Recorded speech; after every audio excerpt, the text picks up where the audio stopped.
Welcome to Sedona. I'm Captain Jess Molina, and I'll be your instructor. For this lesson, we're going to start on the ground and focus on some basic concepts.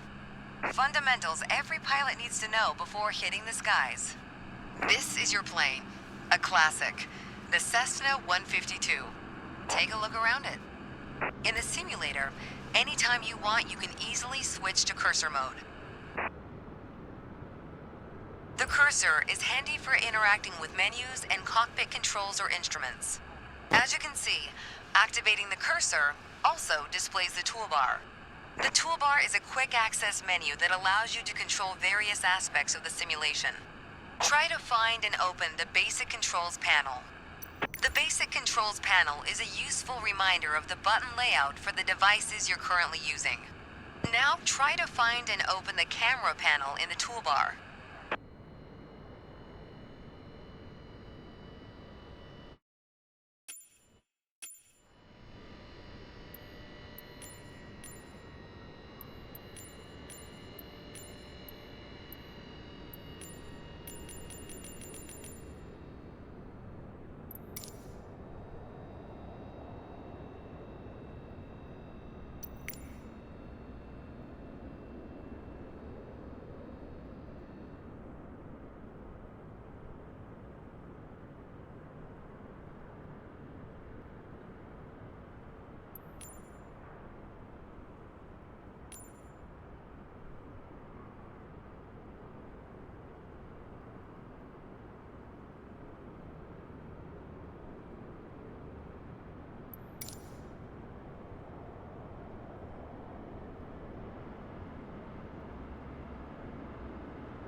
The camera panel allows you to access the various views and camera modes of the simulation. Go ahead and close all the panels for now. Right now, we are in the external view mode. Let's switch to cockpit view next. In front of you is the yoke, the primary means of controlling the aircraft. In the simulation, you'll be controlling the aircraft with your peripherals of choice. So let's hide the yoke for now.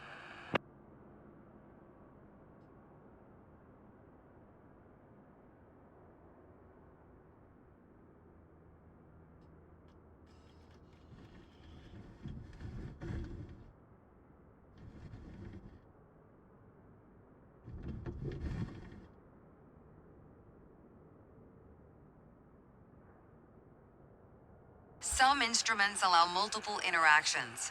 For example, rotating a dial clockwise or counterclockwise. In these cases, you need to lock the cursor onto them in order to interact. For example, take a look at the clock in the middle of the dashboard. Go ahead and lock the cursor on it.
Now change the clock time.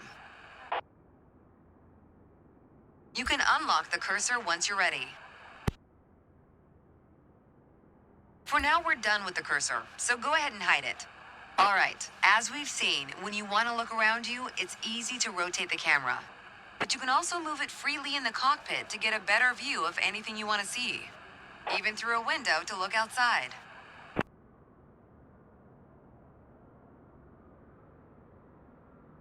Pro tip, once you find a camera position you like, you can save a shortcut to easily get back to that view anytime.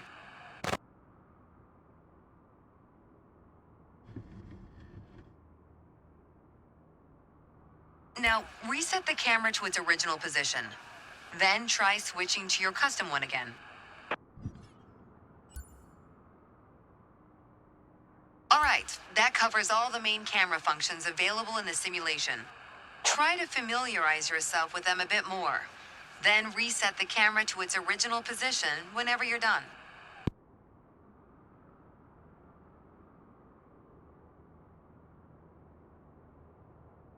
Great.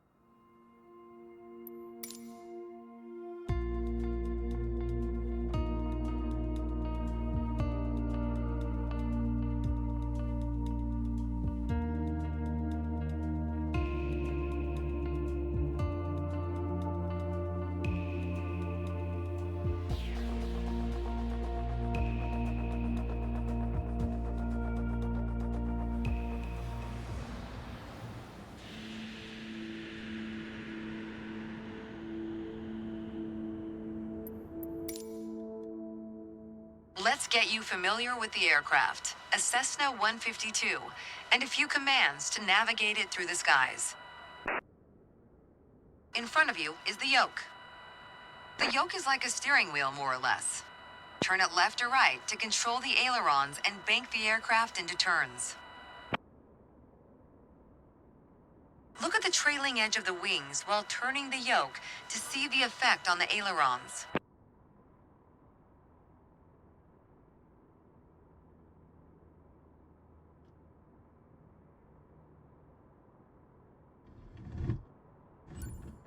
Okay. Now, the difference between the yoke and a steering wheel is you can pull or push on the yoke. This controls the elevator at the back of the aircraft to make it climb or descend. Look at the horizontal stabilizer while you pull on the yoke. You can see how it affects the elevator.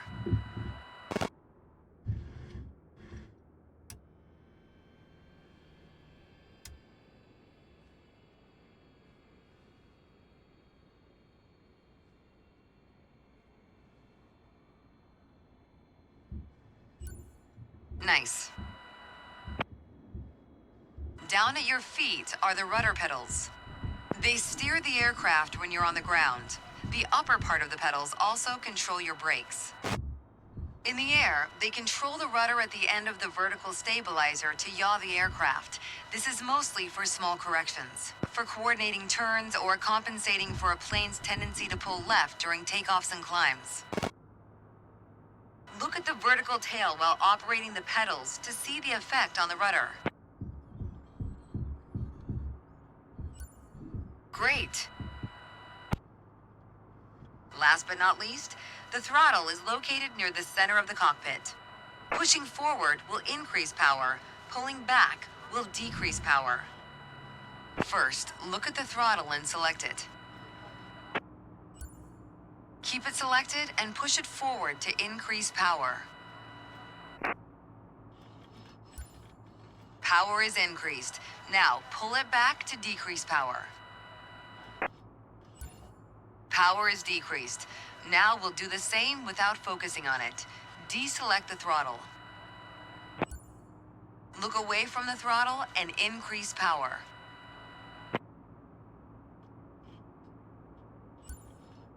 Set your throttle to idle. Excellent.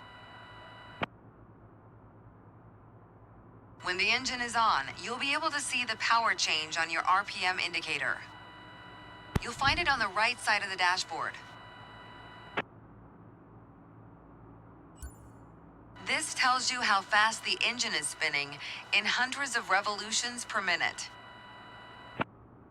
Next, take a look at your current speed on the airspeed indicator. It's on the left in the main instrument panel. It measures the speed in knots. To check your altitude, look to the altimeter. It's on the right side of the main instrument panel.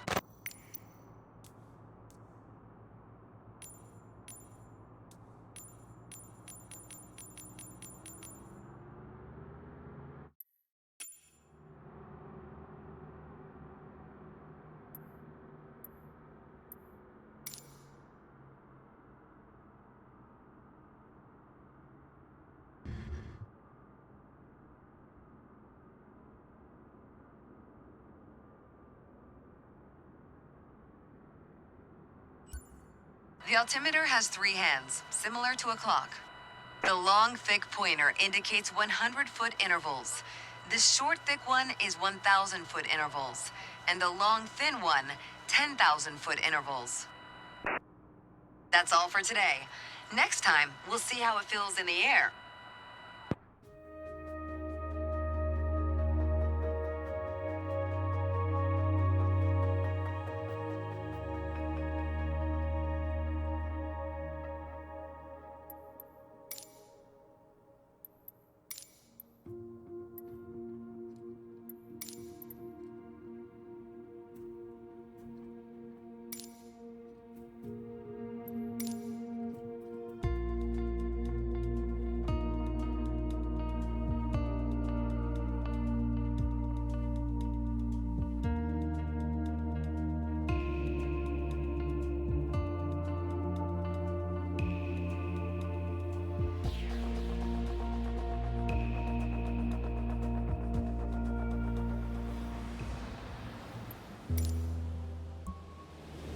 I've got to say, you chose a great day to go flying.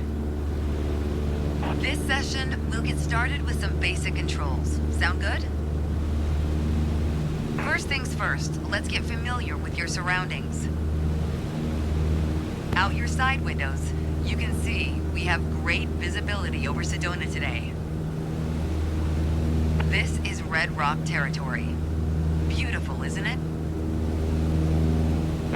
See if you can spot the Sedona Airport. The runway should be a pretty easy landmark to find. There you go.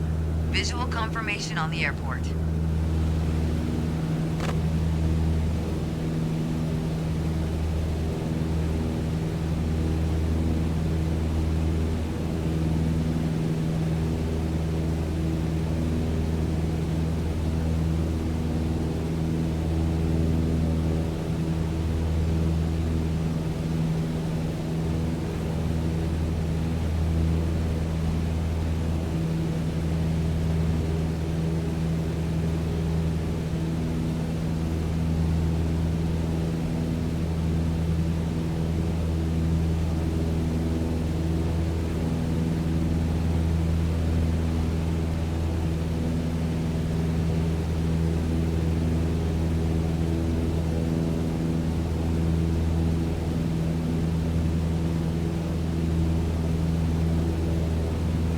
We already talked about basic controls while we were on the ground.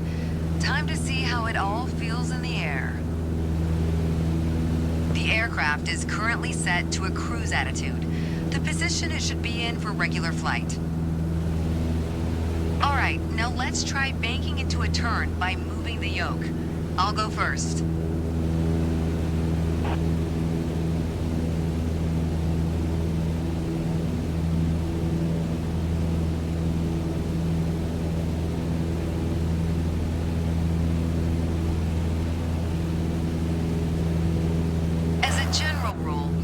Want to keep your turns under 30 degrees.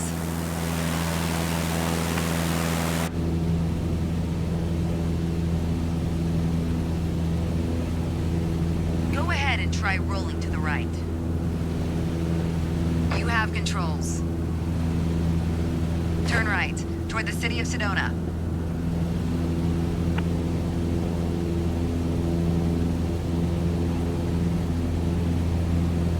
Excellent. As we're flying towards Sedona, let's try climbing up and down. Gently pull on the yoke to climb. Give it a try.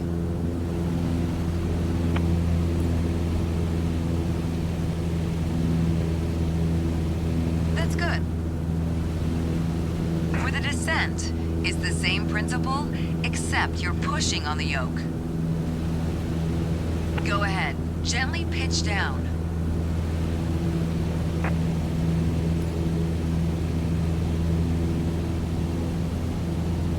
Next time, be a bit more gentle on the controls. Okay, time to find the airport again. Look around, and when you found it, make a turn in that direction.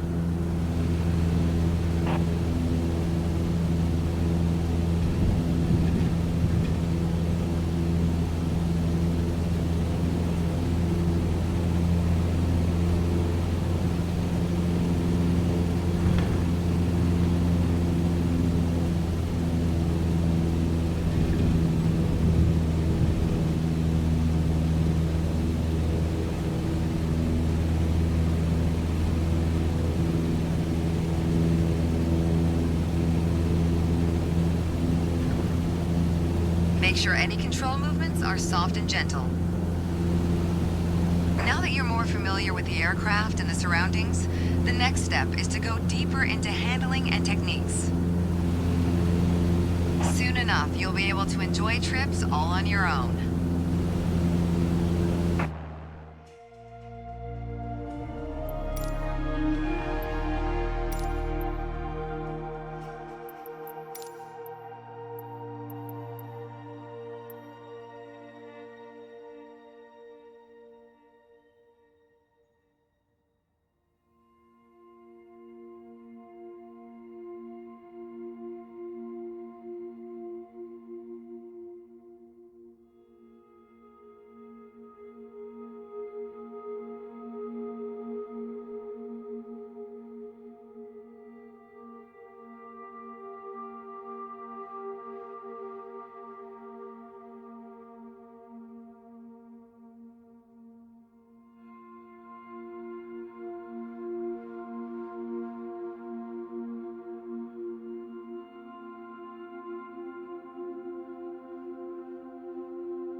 To help demonstrate pitch, I've drawn 3 lines on the windshield.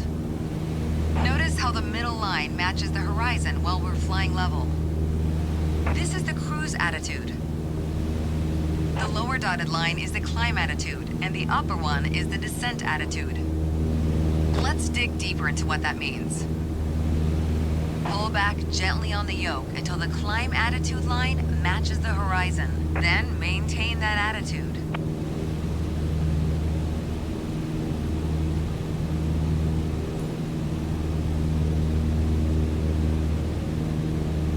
According to your altimeter, we're gaining altitude. But we're losing airspeed, proving you can't avoid basic physics while making a climb. That's good.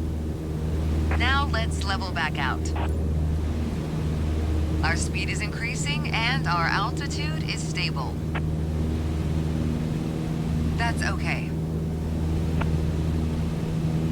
Push gently on the yoke until the descent attitude line matches the horizon. Then maintain that attitude.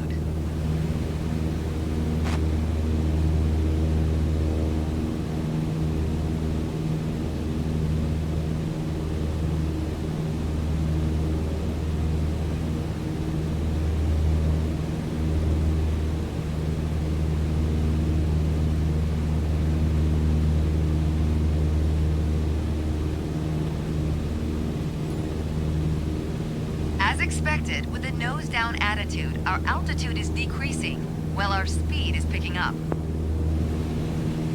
That's good.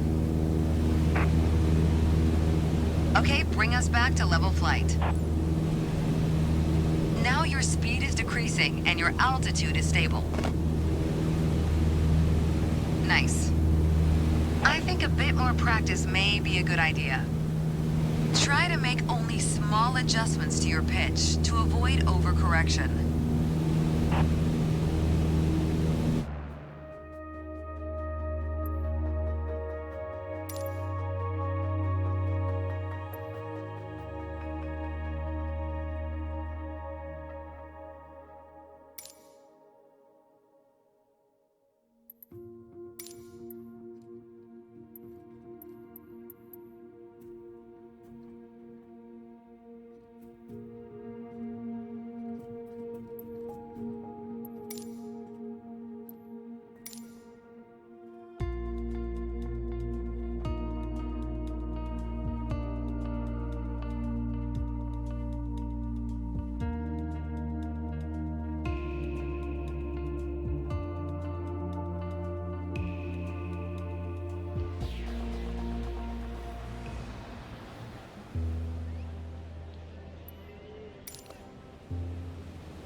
For this lesson, we're going to use a line drawn on the windshield to indicate the cruise attitude. I've also added another dotted line to help you bank properly for left turns. Gently move the yoke to the left until the dotted line matches up with the horizon. Then maintain that bank.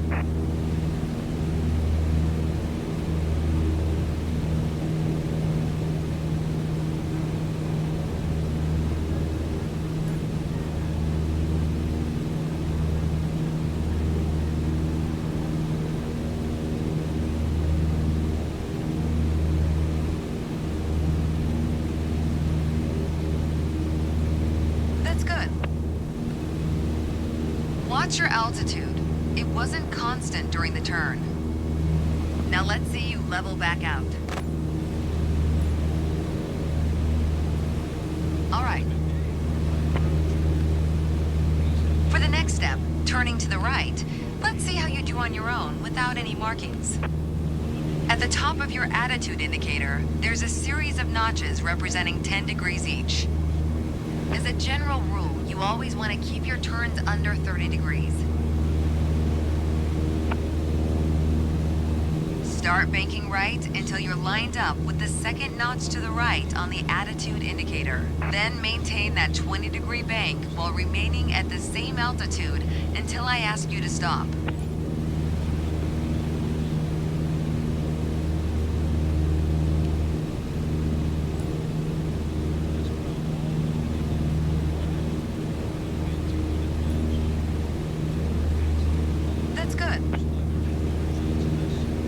working to maintain a constant altitude during the turn. Level us back out now.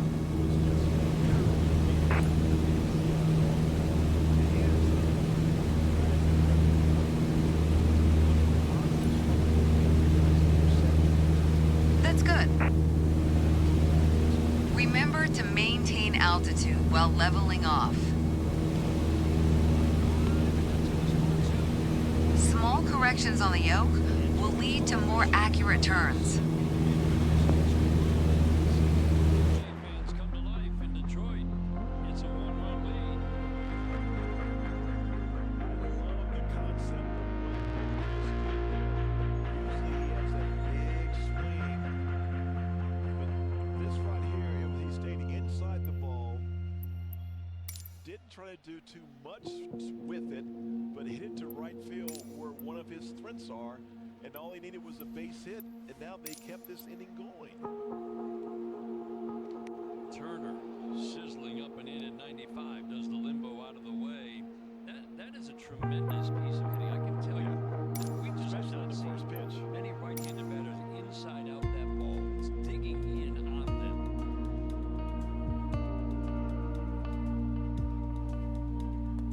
You know, it's almost like the tale of two different teams. You have one team, the Jays, who seem to be on the offense, going out there and trying to win this game, and it looks like the Tigers are kind of on the defense, like, let's just hold on, just hold on. Let's talk about the throttle. If you have the need for speed, then the throttle's for you. Full control over the power output of the engine.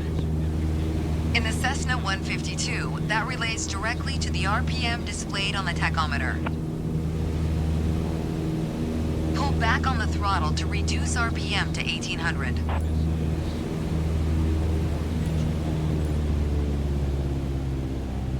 Second one issue. Look how your speed and altitude are also decreasing. 2 on, 2 outs, potential time run now at 7. Excellent. Okay, let's throttle back up to 2400 RPM. Turner and he will represent a potential go-ahead run. Bichette is in second base. Very good base runner.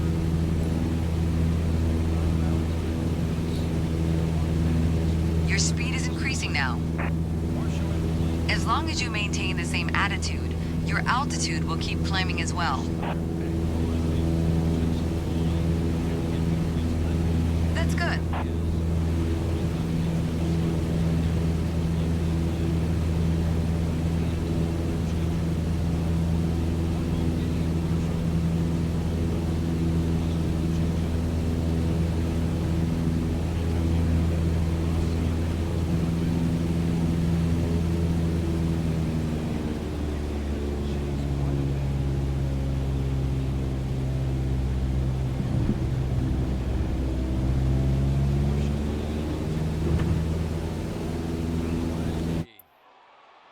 Deep to right. Well,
I know we'd be alright. I know we.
Let's take a moment to talk about taxiing.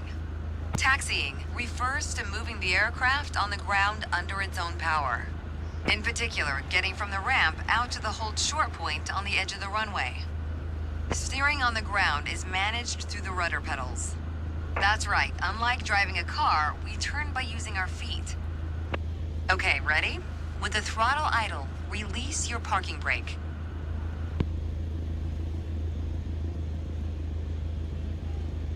Okay.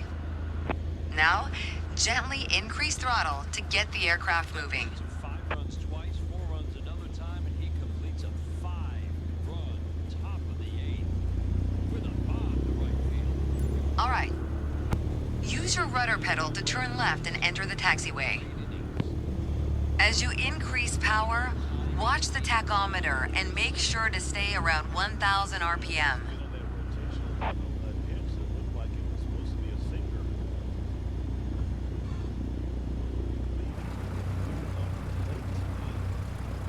That is where they are looking. 891 hitters. Baez Carpenter has grabbed a bat. Wilkins hit Jake Rogers. Jimmy Garcia. It's one of the big arms in the Toronto bullpen. Williams for Guerrero. 1 out of the 8th.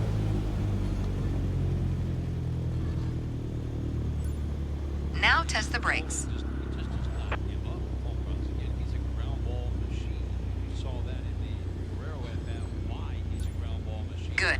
Brakes checked. Run, just the second allowed. Taxi to the next exit, then come to a stop. Remember to control your speed with throttle and brakes. See the crossing in front of us? Stop before it as if traffic was coming off the runway. Dalton Varsho did not miss.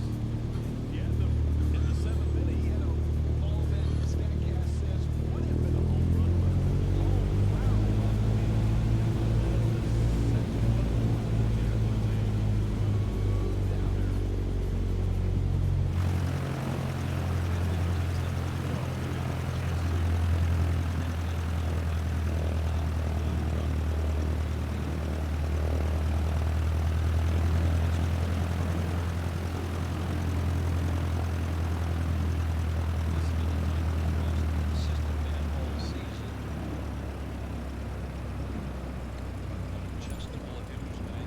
All right, taxi to holding point Alpha 1 next. It's at the far end of the airport near the head of runway 21. Stay as close as possible to the taxiway center marked by the yellow line, and watch your speed. Late. A lot more hard contact.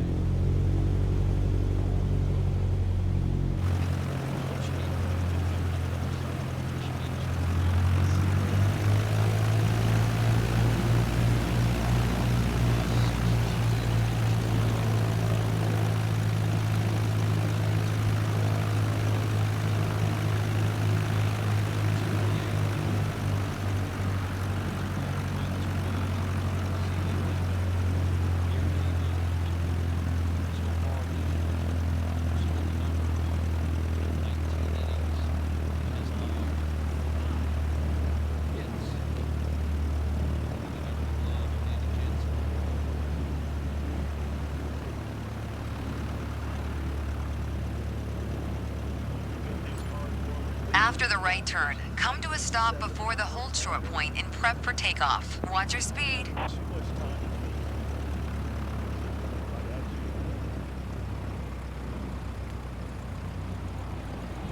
Deep to right down the line. Foul. Wind pushed that. Yeah, That was home run. I think it's something. Remain on the taxiway center line. You don't want to risk damaging the aircraft. The next challenge will be to keep the aircraft under control while at full throttle for takeoff. Direction the wind is coming in. If it's a windy day, the wind can come in and swirl, but the ball tends to jump.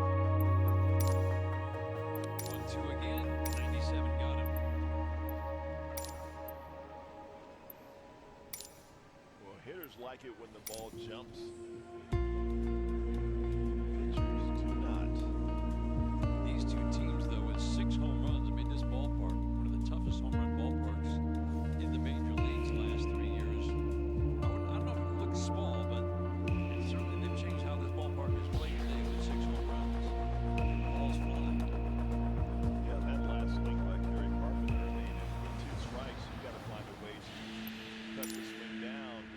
There's an old saying I like. A mile of road will take you a mile. A mile of runway will take you anywhere. Taking off isn't hard, but there are a few key points to remember. First, we always take off into the wind, which won't be an issue on a calm day like today. Second, before we enter a runway, we always make sure it's clear. Check to the right to see if a vehicle is on the runway, and to the left to make sure no other planes are approaching. Everything looks good, no cross traffic. Go ahead and taxi into position. Now slowly taxi onto the runway and align the plane with the center line. Then stop your plane just after the number 21.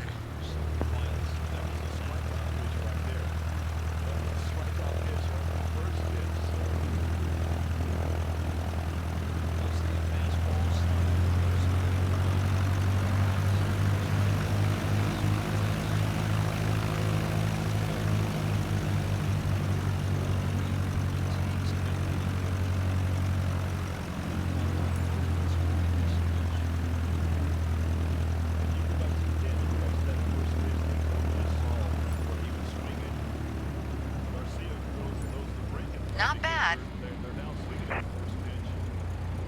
All right, let's do this. Apply full power and I'll walk you through the takeoff as we go.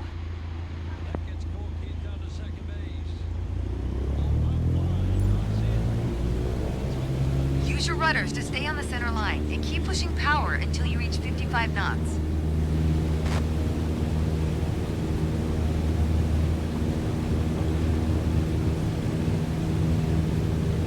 Good. Now gently pull back on the yoke.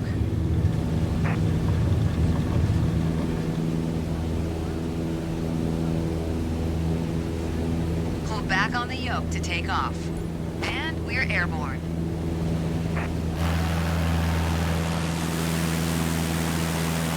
Line up the top of your instrument panel so it's a couple of inches above the horizon.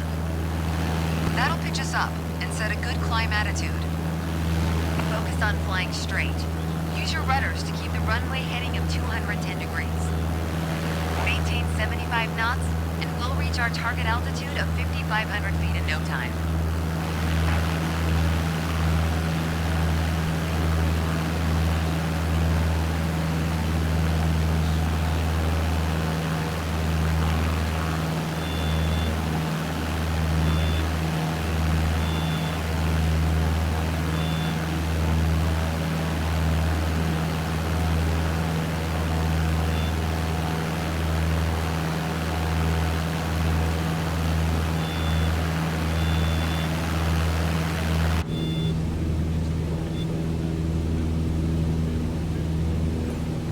Okay, 5,500 feet. You've reached your target altitude. Good job. Still a good hitter's gun for Canada. Big whip. 99 up. A lot of things you can catch up to. 99 up in the zone. You're not too many people can catch up to that. Tigers trying for their 15th come-from-behind win of the year. I think another baseball upright. Garcia. Base hit into right. For this landing exercise, I want you to focus on the yoke only. We're close enough to the runway to land safely without adding any throttle. Maintain a speed of around 65 knots. Pitch down if you're going too slow. Pitch up if you're too fast. And you had pitchers. The Blue Jays had only given up 3 runs by a starter in 11 of the last 12 ball games. You bring in Garcia, who hasn't been hit all year.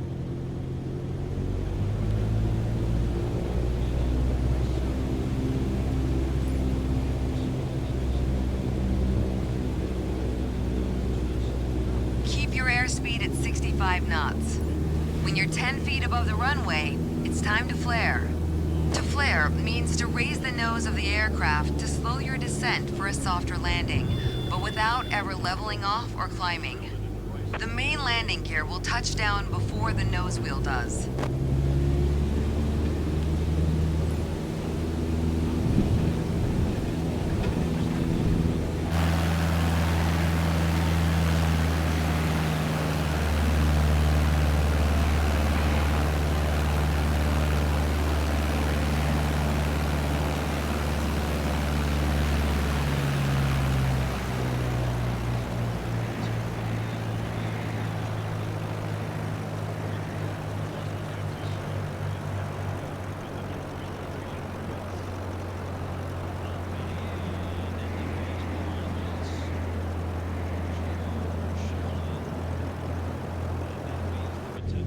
coming up on flare height. Resist the temptation to pull back. This fall storm in 2008 runs, the two-strike count, everything on a 1-0 just points to Sears in the center. Single started, and that single has touched off a game-tying two-run inning. And when you see guys doing that, all of a sudden, For this landing exercise, I want you to focus on the yoke only. We're close enough to the runway to land safely without adding any throttle. Maintain a speed of around 65 knots. Pitch down if you're going too slow. Pitch up if you're too fast. when they had the lead, it was like they were protecting the lead. And now they're on the offense. Now they're going to be aggressively going to get them. Kelly with a home run in this game. And everybody said a home run. Man, I thought I saw you hit one out too. Keep your airspeed at 65 knots. When you're 10 feet above the runway, it's time to flare. To flare means to raise the nose of the aircraft to slow your descent for a softer landing, but without ever leveling off or climbing. The main landing gear will touch down before the nose wheel does. Reminds me of the 15 to 14 ball game in the World Series against Philly. Kelly takes a pitch a little bit low. Yes, it was. We're coming up on flare height. Resist the temptation to pull back. Now focus on the end of the runway and pull back slightly on the yoke to aim the nose just above it. Fouled straight back. 1, 2, 3 inning. So far today, on the 16 half innings that we've had. I know what it is. They wanted to welcome me back. For this landing exercise, I want you to focus on the yoke only. We're close enough to the runway to land safely without adding any throttle. Maintain a speed of around 65 knots. Pitch down if you're going too slow. Pitch up if you're too fast. Now space is empty, and the Tigers tie it up. Barely gets it started. Cannon brings 2 runs home. We're tied at 11.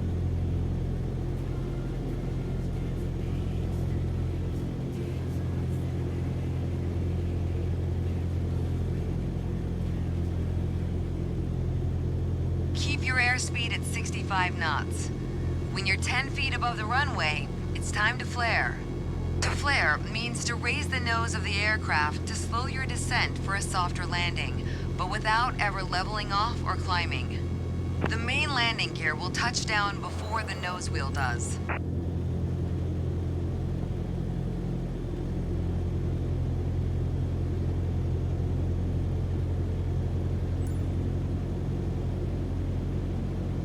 We're coming up on flare height. Resist the temptation to pull back. Now focus on the end of the runway and pull back slightly on the yoke to aim the nose just above it.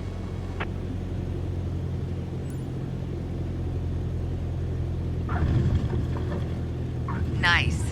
Now apply the brakes to slow us down and bring the plane to a stop.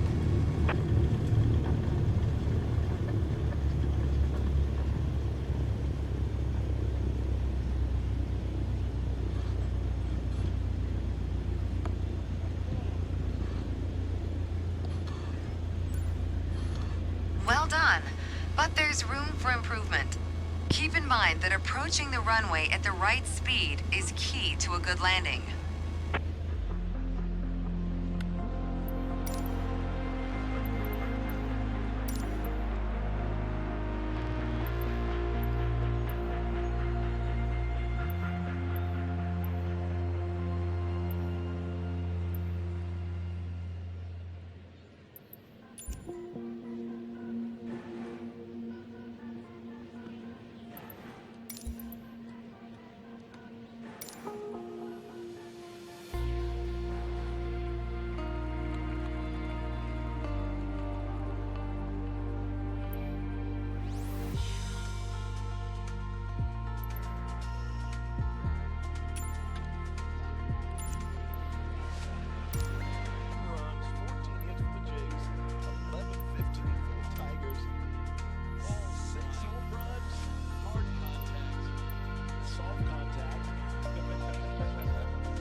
Los Angeles Tower Cessna Alpha Sierra X-Ray Golf Sierra ready at runway 25 right departure to the west.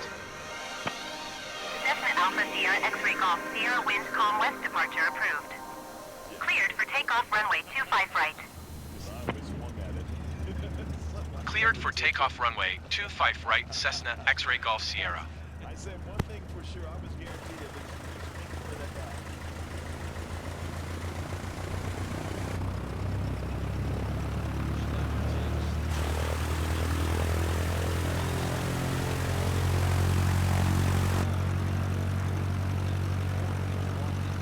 Last inning touched off a 5-run inning. Gave the Blue Jays their first lead of the day, only briefly. Man, some big 2-out hits in this game too. 2-out, 3-run home run for Varsho last inning. 2-out, 2-run single for Canna in the bottom of the 8th, tied the game. The 2-1. He can throw that changeup just about wherever he wants in the strike zone, but with 2 strikes, he can fade it. The thing is, he's hitting his spots, hitting the corners, and not leaving anything in the middle of the plate. Tries to get a little extra on the fastball, misses high. Good plate discipline for Schneider. He's going to make you throw him a strike on this 3-2. Danny Jansen, terrific hitter, 2 hits today. He's had a good series, waiting on deck. 3-2, missed.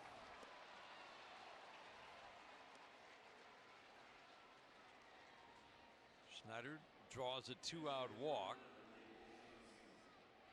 Jansen with 2 hits came in hitting a little over 300, but this is a guy who truly can hit for average and for power. He's done it in limited at-bats. A couple of years ago, hit for average and power. This year, the numbers fell off last year. This year, average in an injury-shortened season, well above 300 most of the year. Jansen takes ball 1.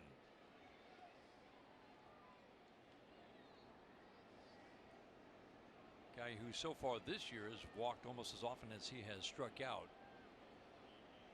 He's going to generally put the ball in play. Down below the strike zone.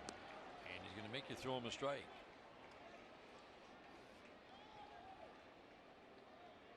Not feeling the stolen base right here for Davis Schneider. Never really been a big base stealing threat. Yeah, not in the 2-0 count. Slider gets the called strike 1.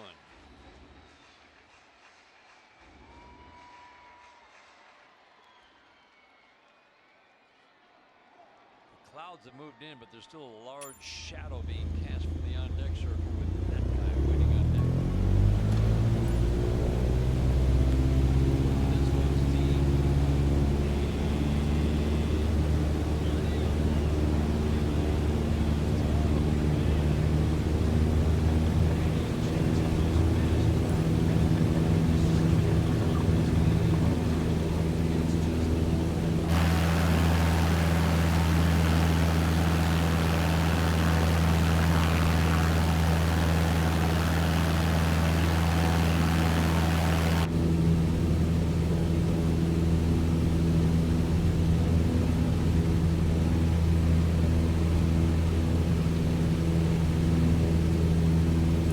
X-Ray Golf Sierra, continue for west departure. Los Angeles Tower Cessna Alpha Sierra X-Ray Golf Sierra, continue for west departure.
X-Ray Golf Sierra, leaving my airspace, frequency change approved. Los Angeles Tower Cessna Alpha Sierra X-Ray Golf Sierra frequency change.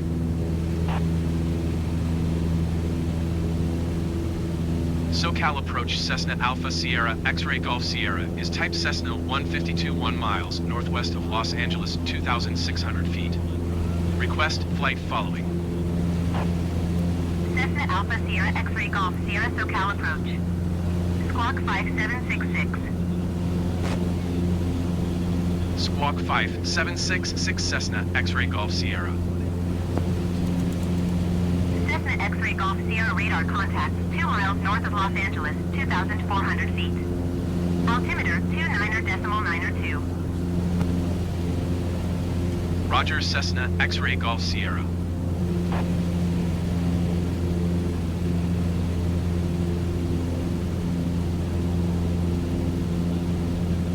Cessna X-Ray Golf Sierra contact SoCal approach on 135.05. Good day. 135.05 Cessna X-Ray Golf Sierra.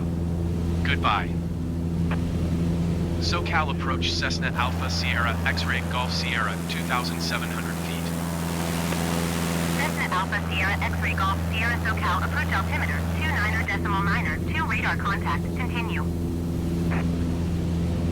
SoCal approach Cessna Alpha Sierra X-Ray Golf Sierra. Request clearance to transition Bravo airspace.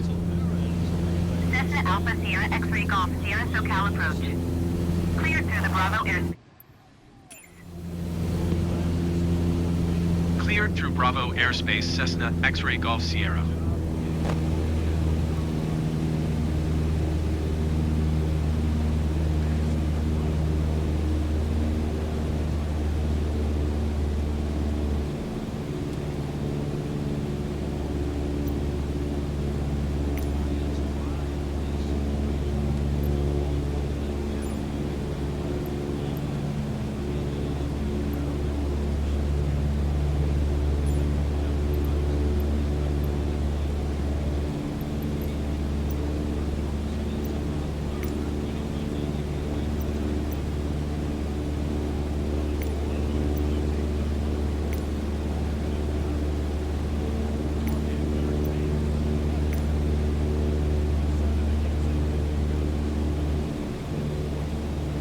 Cessna X-Ray Golf Sierra, you're leaving my airspace.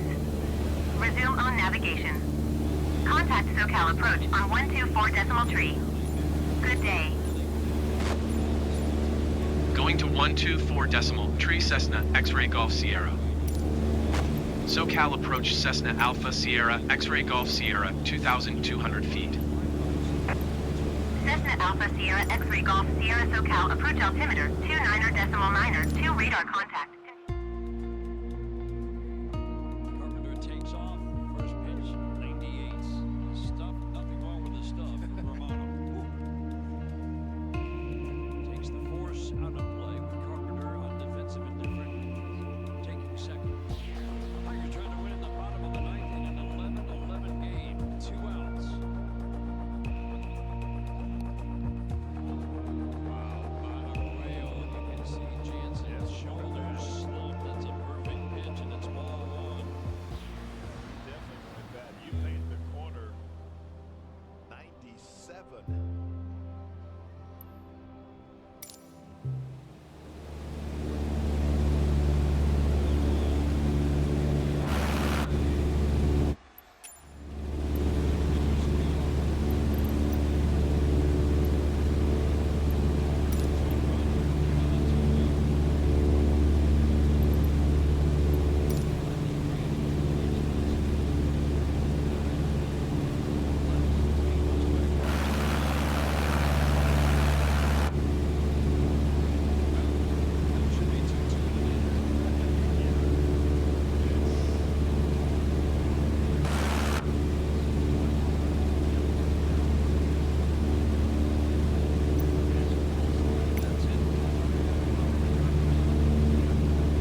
you better watch that one. Welcome to Arrakis. Flying the Ornithopter in this extreme environment requires pilots to master specific maneuvers. Today, you'll learn the fundamentals of the aircraft and how to take off. Wing management is critical to flight operations. Begin by unfolding them.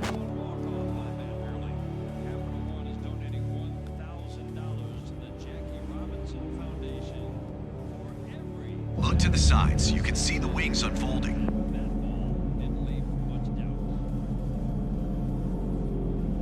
Now, start the engine to get the wings flapping and take to the skies.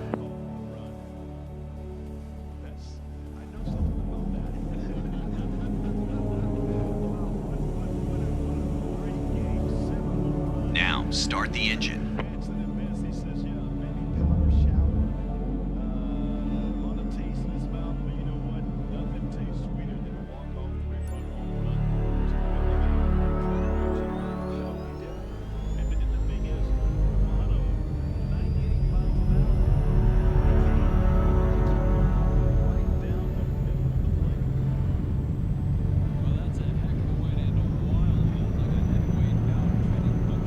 Excellent. All systems are ready to go. Before taking off, let's take some time to see how the Ornithopter handles in the air. Increasing power generates lift, allowing the Ornithopter to rise off the ground. Pitching the nose down moves the Ornithopter forward, and pitching the nose up moves it backwards. Activating the afterburner is a great way to gain an extra speed boost when needed. Use it carefully though. You only have a limited supply.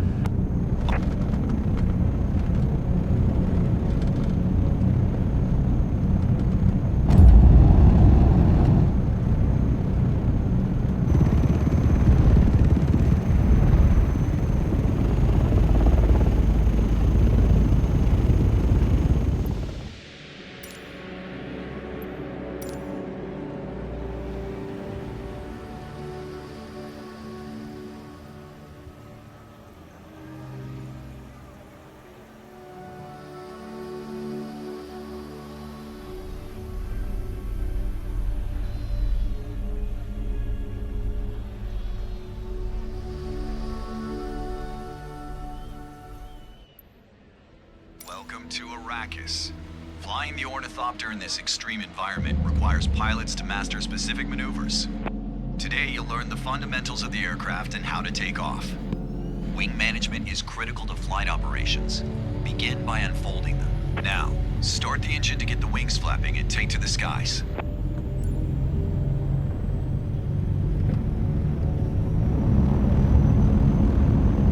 Excellent.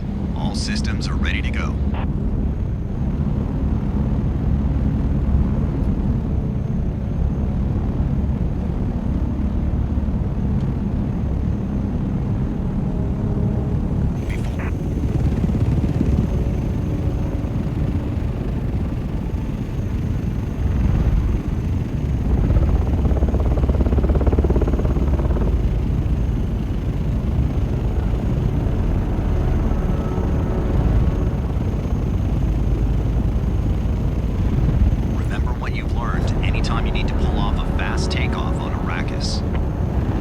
Congratulations, that was a smooth takeoff.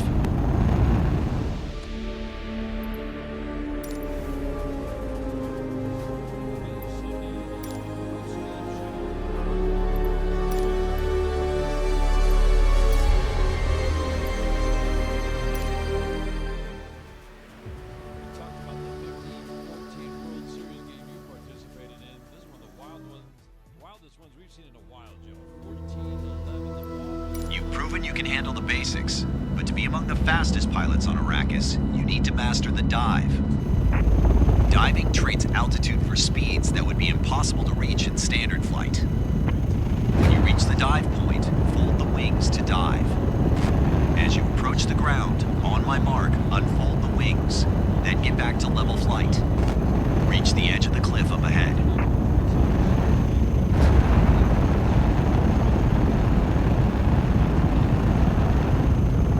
Activate dive mode.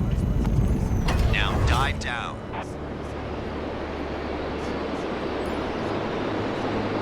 Unfold your wings.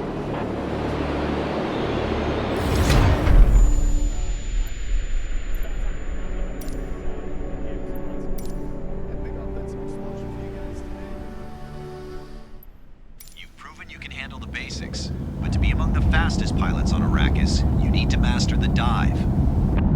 Diving trades altitude for speeds that would be impossible to reach in standard flight. When you reach the dive point, fold the wings to dive. As you approach the ground, on my mark, unfold the wings, then get back to level flight. Reach the edge of the cliff up ahead.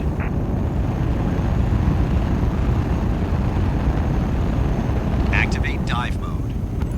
Now dive down. Unfold your wings. Pull back on the handles. Not bad at all. Okay, now keep flying low. Maintain a low altitude.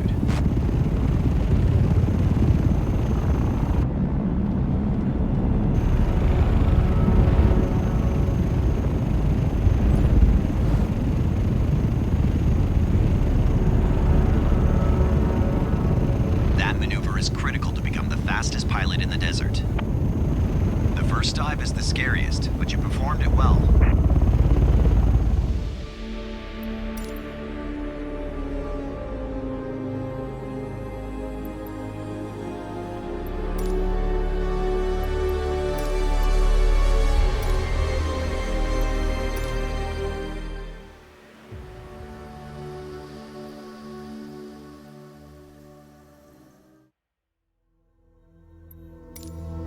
You've proven you can take off with an ornithopter.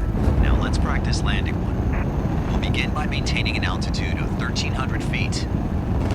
To land, use your wing brake to quickly reduce your speed and stabilize your aircraft. Faster speeds require longer braking distances. Anticipation is essential to avoid overshooting the landing pad. Now deploy the landing gear. On my mark, use your wing brake to reduce speed as you approach the landing pad. If your speed is too high, pitch the nose up to come to a complete stop.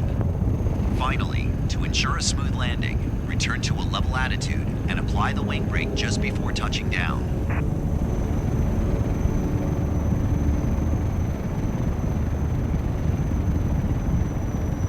Now use the wing brake. Manage your speed with the wing brake to keep the landing pad centered.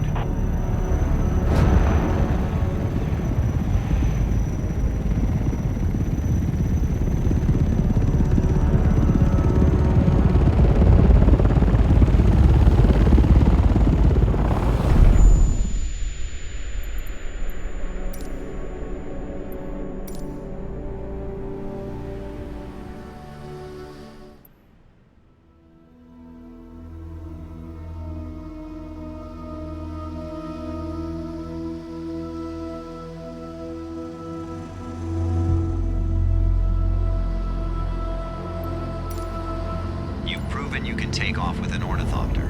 Now let's practice landing one. We'll begin by maintaining an altitude of 1,300 feet. To land, use your wing brake to quickly reduce your speed and stabilize your aircraft. Faster speeds require longer braking distances. Anticipation is essential to avoid overshooting the landing pad.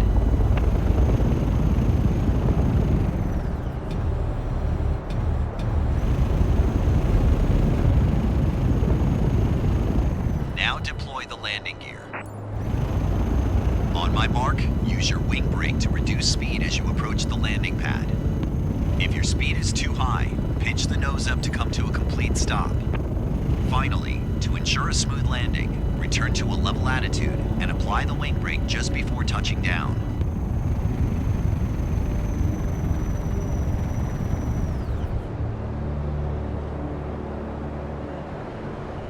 Now use the wing brake. Manage your speed with the wing brake to keep the landing pad centered.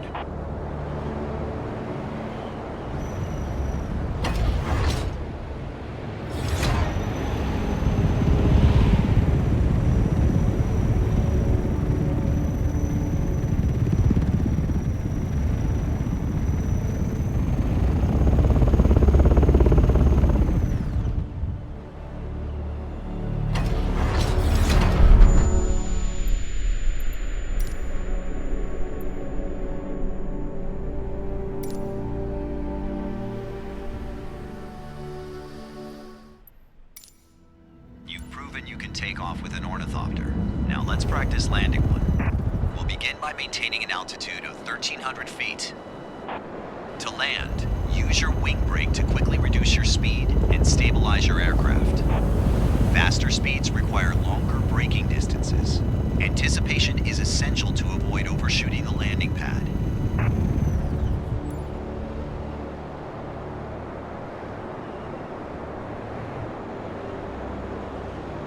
Now deploy the landing gear. On my mark, use your wing brake to reduce speed as you approach the landing pad. If your speed is too high, pitch the nose up to come to a complete stop. Finally, to ensure...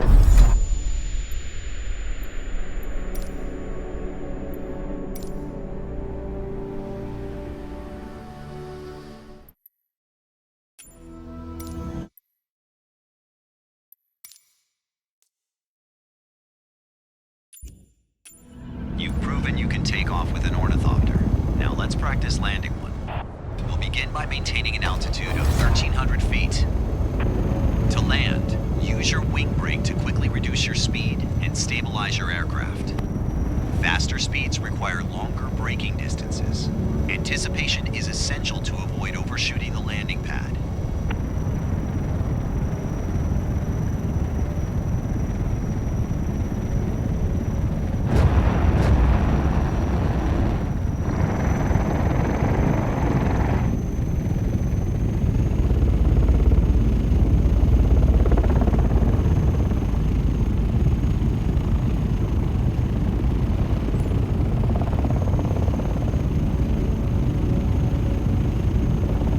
Now deploy the landing gear. On my mark, use your wing brake to reduce speed as you approach the landing pad. If your speed is too high, pitch the nose up to come to a complete stop. Finally, to ensure a smooth landing, return to a level attitude and apply the wing brake just before touching down.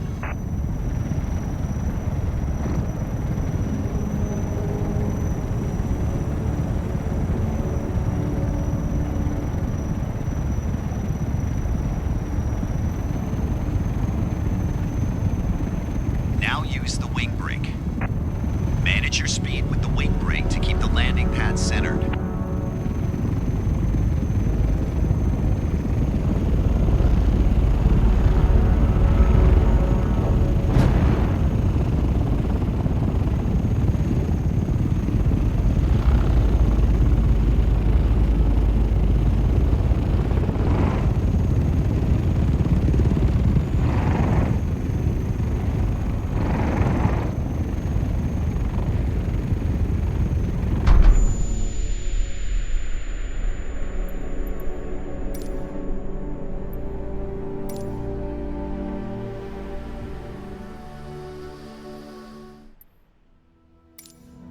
You've proven you can take off with an ornithopter. Now let's practice landing one. We'll begin by maintaining an altitude of 1,300 feet. To land, use your wing brake to quickly reduce your speed and stabilize your aircraft. Faster speeds require longer braking distances. Anticipation is essential to avoid overshooting the landing. Now deploy the landing gear. On my mark, use your wing brake to reduce speed as you approach the landing pad. If your speed is too high, pitch the nose up to come to a complete stop. Finally, to ensure a smooth landing, return to a level attitude and apply the wing brake just before touching down.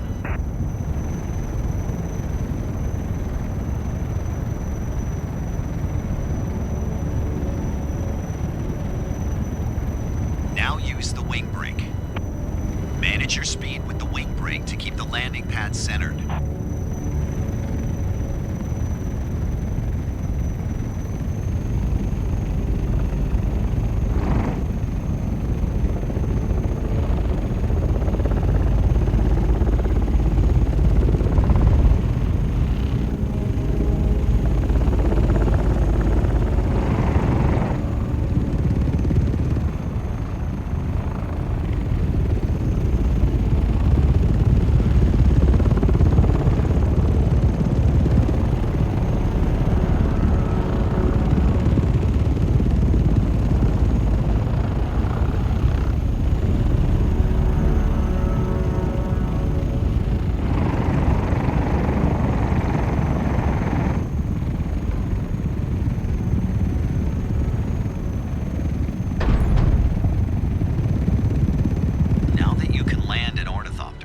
got all the basics to fly on Arrakis. Good landings will come with practice. Keep trying and you'll improve.